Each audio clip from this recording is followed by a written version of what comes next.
So Nigel, what are the next steps that we can take?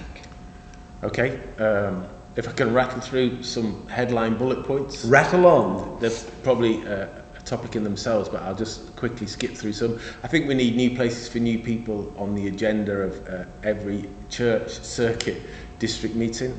Not if we've got time to talk about it, but to me it needs to be centre stage, just like we have with safeguarding, hopefully. That it becomes a key thing, I think would be important. I think we can't underestimate the need to pray, to discern where God's at work, how God's at work, and how we might join in with that in the best possible way. Different people might pray to who might do the community organising, for example, but I think that would be one of my next steps. We've talked a little bit about encouragement, but I think we do need to create that culture of encouraging others and empowering others to have a go at this and to think about this and to embrace it. That would be one point. We've talked about speaking positively. I think that's really important. I've always been inspired by one of my heroes, Barack Obama, and one of my favourite quotes is, and I'll read it if that's okay, it says, "Change will not come if we wait some other person or some other time. We are the ones we've been waiting for, and we are the change that we seek."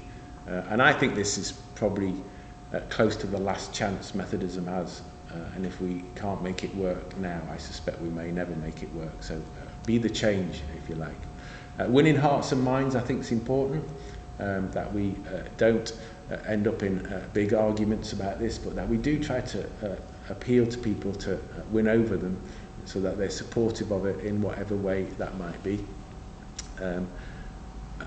I think we need to, this is probably not Methodism in one sense, it's very Jesus in another, but I hope that's okay and people get what I'm saying. I think we need to seek first the kingdom and not seek first the church. That we really tap into that idea that other things will be added if we seek the kingdom. I think we need to take some risks. That's, again, perhaps a culture thing.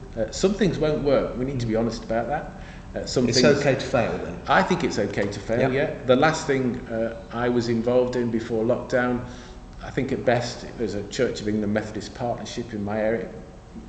Moderate success, no more than that. But we had a go, we won a few hearts and minds, and we're still in relationship with those people, and so I think that's okay. Because in having a go, we're changing the culture and the mindset again. Yeah, and one of my favourite stories, I don't know how true it is, perhaps it's history has added to it, but there's a story about John Wimber, who I think in modern times perhaps started a lot of the church planting thinking.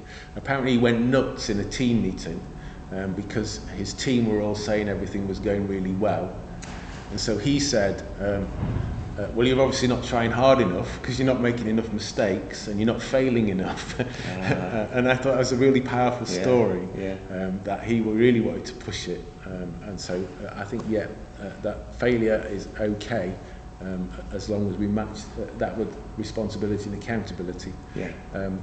If we do move to larger districts, I think there's a great opportunity of a next step of sharing resources, sharing ideas. I know certainly via the learning network we're already able to kind of do that, but I'd love to build on that. Some things in other districts are good to go, and if we could learn from those, that would be great, really. And perhaps my last next step is that where's the soil, where are the fields, where's the harvest?